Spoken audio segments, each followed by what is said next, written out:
तुम्ही येशूवर खरे प्रेम कसे कराल? आजचे पवित्र शुभवर्तमान. ज्याच्याजवळ माझ्या आज्ञा आहेत व तो त्यांचे पालन करतो, तोच माझ्यावर प्रेम करतो.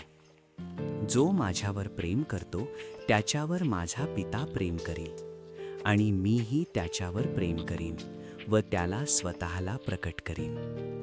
तेव्हा यहूदा, इस्करियोत नव्हे, त्याला म्हणाला, प्रभू, हे असे कसे झाले की आपण आम्हाला स्वतःला प्रकट करणार आहात, पण जगाला नव्हे?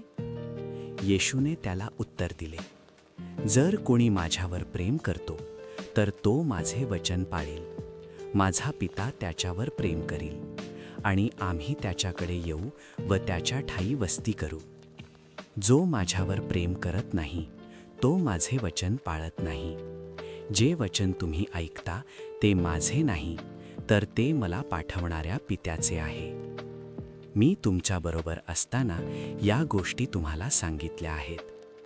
पण सांत्वनादाता म्हणजे पवित्र आत्मा, ज्याला पिता माझ्या नावाने पाठवील, तो तुम्हाला सर्व गोष्टी शिकवेल, आणि मी तुम्हाला जे काही सांगितले त्या सर्वांचे स्मरण करून देईल. प्रभूचे वचन. मनन. आजचे शुभवर्तमान येशूवरील खऱ्या प्रेमाची खोल व्याख्या देते.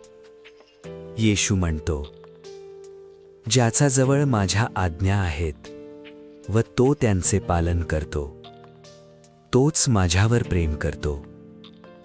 केवळ तोंडी प्रेम नव्हे, तर कृतीत उतरवलेले आज्ञापालन हेच आपले प्रेम दर्शवते. जेव्हा आपण त्याच्या वचनांचे पालन करतो, तेव्हा पिता आपल्यावर प्रेम करतो, आणि येशूही स्वतःला आपल्याला प्रकट करतो. पवित्र आत्मा आपल्याला सर्व गोष्टी शिकवतो, आणि येशूने सांगितलेल्या गोष्टींची आठवण करून देतो. हा पवित्र आत्माच आपल्याला येशूच्या आज्ञा पाळण्यास सामर्थ्य देतो. आज आपण येशूवरच्या आपल्या प्रेमाची परीक्षा घेऊया आणि त्याच्या वचनानुसार जगण्याचा संकल्प करूया. प्रार्थना करूया. हे प्रेमळ येशू, तुझ्या आज्ञा पाळण्यासाठी आणि तुझ्यावर खरे प्रेम करण्यासाठी आम्हाला सामर्थ्य दे. आम्ही तुझे वचन आमच्या जीवनात उतरवू शकू, यासाठी आम्हाला तुझी कृपा दे. पवित्र आत्म्याच्या मार्गदर्शनाने आम्ही तुझ्या इच्छेनुसार चालू शकू, जेणेकरून पिता आणि तू आमच्या हृदयात वस्ती कराल.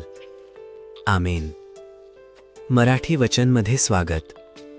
आज आपण योहन 14:21-26 या शुभवर्तमानावर मनन करणार आहोत. दररोज नवीन शुभवर्तमानासाठी सबस्क्राईब करा. देव तुम्हाला आशीर्वाद देवो.